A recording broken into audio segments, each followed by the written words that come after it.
Hey YouTube, how you doing? We're gonna continue the Here in My Office series. Figure we have some good momentum going. The last 7 videos, people seem to be watching them. So if you're interested in this series of videos, please subscribe and check out at the end of this video. I'll have links to the other videos that I've taken. They're 10, 15 minute videos. So I'm trying to make them a little more short and to the point. But what's going on with me now? Not a whole lot since last time, but I did have my interview with one of these global banks, and it does sound promising. So I'm gonna wait for them to get back to me, and they said they'll get back to me either way, which is nice to hear. A lot of times these companies they just disappear. Another company, the Big Four audit firm, and I'm an internal auditor, so it's right up my alley. But that job is a contract-based job that lasts 3 months, and they said it started January 7th. So I guess it's already underway. I'm guessing that's over with, unless they're just really behind in what they're doing with their hiring. But don't get discouraged, guys, when you're waiting on jobs. You just gotta stay busy, and I'm on unemployment right now, so I'm supposed to be looking for jobs. I'm doing what I'm supposed to be doing, but unemployment doesn't pay what I need to make to sustain my lifestyle at all. Plus, unemployment lasts for 6 months here in New York State, so I have unemployment through March. So here we're in January, and this is taking just about as long as I thought it would. But with the Christmas holiday happening, it kind of delayed everything. Everybody was off. I had Christmas. I didn't want to be interviewing while I'm dealing with, the holidays and going to parties and things like that. But what I'm doing now is tomorrow I have a call with probably my firm of choice, the global investment bank that needs no introduction, but it's a place that has spun a lot of people out into government. A lot of Secretary of the Treasury has worked there, so it's a great place to have on my resume. And I this is another thing too, guys. If you're in finance and accounting, try to go work at firms that are recognized globally and that are recognized by the average person and average recruiter. They're going to say, "Oh, you worked here." Wow, and you worked there for 7 years at a high level and got good raises and promotions, and you're making this much money there? Yeah, so, it's important. Another thing, too, in the call, they asked me about salary. When they ask about salary, I don't know, you don't want to shoot yourself in the foot here. You don't want to sound greedy. You don't want to disqualify yourself based on salary. And let's face it, when you're unemployed, you're looking for something anyway. And, if it's not the money that you were targeting off the bat, you could hopefully make that up at your first performance review. But guys, in my last job that I took at the global bank, I shot down their first offer because I came to them with kind of a bit of a burden under me. And if you watch my earlier videos on my background, I was a certified SAP application associate for finance and controlling, and a prior employer had paid $13,000 and made me sign a clawback agreement, which meant that I had to pay them back on a schedule. I think it was so that they get you for like 3 to 5 years. I think it was as much as 5 years. So every year you'd pay. You owe them the first year. If you leave, you owe them 100%. Second year, you owe them 80%. Third year, 60, and so on and so forth. So I had owed them, if I was to leave at the time, I had a $10,000 obligation that I had to repay, and that was repayable monthly. And I told this to the bank, and they made their first offer, which was a pretty good offer. But I said, what happened to the paying off I need a sign-on bonus, basically. And I was able to negotiate a signing bonus to free me of that debt, which was huge. But my point is that the only opportunity I had to do that was when I was initially reviewing the offer and deciding I'm making a counter offer. Because if I just took the offer and went and took the job, I'm not going to get a signing bonus anymore. That ship has passed. So get the companies interested in you first, and then whatever you have in mind. I had a really good reason to ask for a signing bonus, but you might just say you need a signing bonus just to get your life in order and get on your feet. I mean, I'm and another thing too about these jobs, they're going to require some travel, traveling back and forth to the office because the headquarters of all three of these firms are in Manhattan, and I'm in Buffalo, so I'm 8 hours away. So I'm a plane ride back and forth to the office, and the last call he said in the beginning you're going to have to come in and while they build the team, and they're hiring, he said like 500 people. So I said, oh my God. And there's a lot of people that are at the director and vice president level, which is the job that I'm going for. So I think the job that's probably my second choice, which is the one I've already interviewed for, and I'm waiting on a second interview, is probably an easier bet for me, more of a shoe-in to get in.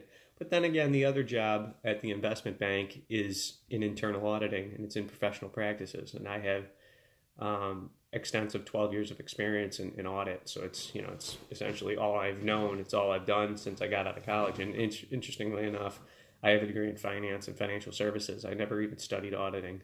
So guys, if you're thinking about what you should start out with, and you're looking for, working at blue chip companies and large financial centers, you might take a look at audit. It's a good place to get your feet wet and get a good understanding of the company.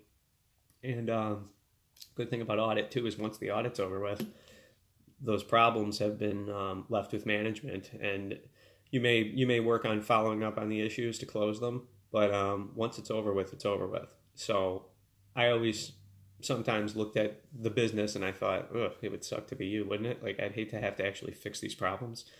My job was just to illustrate the problems and show the impact, the risk, and the root cause of these issues. That's how we write each audit issue. The issue, so, Anthony doesn't have a job. The risk, he might lose his house. The root cause, what happened at a bank that I can't talk about. But that's how we write audit issues. And yeah, guys, so kind of rambling a little bit, but what I'm going to do is I want to keep you in the loop, YouTube, on what's going on with my job search. And ultimately when I land somewhere, I got to be careful with this stuff. I can't say too much. I can't say a lot about the companies. But I can talk about my interviewing experience. And so far, it's been fantastic. Get a little prepared, have your notes. All I know is for the next call, the company asked me to be well familiar with the company. So I'm just going to jot down some high-level things. What are the main business units? How is it broken up? Because if you go on Wikipedia and look up these companies, you're going to have a billion pages of information. And you're going to see stuff about scandals and things, because, of course, we're in financial services, and that's an area that, especially in the 2007 financial crisis, mortgage-backed securities and things like that, there's things that these companies did that got on the radar of the Fed and the OCC and of the public in general, just to vilify bankers and banking in general. But yeah, just know high-level information about the company and how it's structured, and maybe its global footprint and where its offices are located and things like that.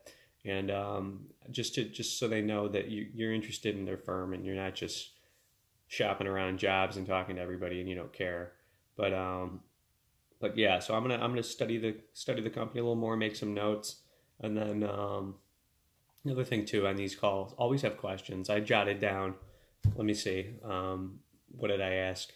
I asked, does the audit coverage and professional practices cover all the business units? Because usually audit teams are broken down into, the finance people, inventory, financial reporting, human resources, marketing.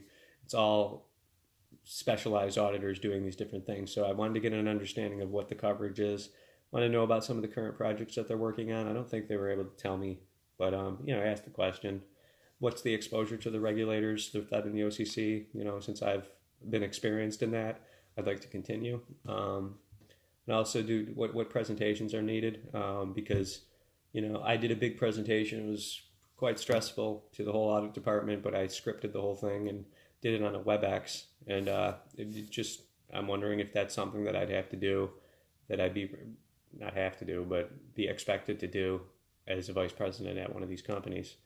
And then, of course, the whole location thing. Do they have flexible working arrangements? Do you have to be in the office every day? The answer is no. And nowadays, if you're working in finance and accounting and auditing, unless you're crunching numbers and pushing paper on the floor, you don't have to be in the office. This can all be done remotely. Most meetings are teleconferences, and now that you have video conferencing calls, you can really get close with somebody and feel like you're there, but you're not. And it saves everybody money. It saves me money in having to travel back and forth, and it saves the firm money in not having to have a seat for me. I don't care if they had a desk for me. I'm not looking for an office. I already have, I have a beautiful office. You could check this out. This is where I work from. So it's not that important nowadays that you find that you limit your job search to your own geographical location. I mean, if I did that, I could get a job at a small regional bank, and they're not up with the times. I mean, a lot of these places, they discourage working from home. Like my sister, she works at a small regional bank, and it's frowned upon when she works from home. But on the flip side, I've got a brother-in-law of mine who's working in SAS. He's a programmer, and he literally goes in the office like once a quarter, or maybe like just a couple times in a year. When I said to him, when were you last in the office? He didn't even remember. So, keep your job search not global, keep your job search national, and just make sure though, when you're interviewing, understand what the expectations are. Are they going to expect you to be in the office a lot in the beginning to get them ramped up, which is the case with one of these firms? Or can it all be done remotely? Maybe it can be. Like the one guy I was talking to, I said they're located in New York City and Manhattan, but the interviewer, he was in Pittsburgh, Pennsylvania. So they're everywhere. And even at my old job, we would have people in Florida. This other place has a footprint. Wilmington, Delaware is a large processing place. So I asked him about what travel besides the office would there be. He said, well, you might have to do, unless you wanted to do vendor reviews. I said, no, I don't think I'm going to be getting into that nitty gritty. I work with the contract owners and third party risk. I don't go to the vendors themselves. But yeah, so I'm well versed in both these jobs. I'm feeling very confident. I'm guessing, when they ask me about salary, I'll tell you what I was making. I'll tell you I was making $140,000 a year, and that was $115 base and a $25,000 bonus. And he's like, and I said, I want to make more than that, but I don't expect it to be substantially more than that, but maybe, I don't know, these companies have a lot of money. So yeah. So that's kind of where I'm at, guys. I think I'll make another video like this after I've talked to the next firm, and just to keep you guys in the loop instead of having to make a big long video on everything. And yeah, the watch time on these videos is not. I'm trying to target this a little better. Maybe title these better, just so that people don't lose interest halfway through the video. But I'm targeting 8 to 10 minute videos, and we're a little over right now, but that's okay. There's a lot going on. So if you like videos like this, check out my last videos. I'm gonna link the first video so you can start from the beginning. And now we're on video number 7. So start at the first video, and you can get an understanding of who I am, where I came from, and if you don't mind, hit the like button, subscribe to me, watch my other videos, and check me out on Instagram. It's #AnthonyRon82. It's #AnthonyRon82, and there's a link up in the top of my YouTube to my Instagram account. That's kind of where I started out on Instagram. I got 40,000 followers on there, so take a look. And if you like videos like this, let me know. I'm always not getting a lot of comments, but you know, if anybody, there's people watching these videos, and if you have something to say, or you have an experience that's similar, or you're going through the same thing right now and you're looking for some advice, let me know. Any ideas you have on how I could do future videos is well appreciated. So with that, guys, have a good day, and we'll see you soon. And check out my other videos. All right, thanks, guys.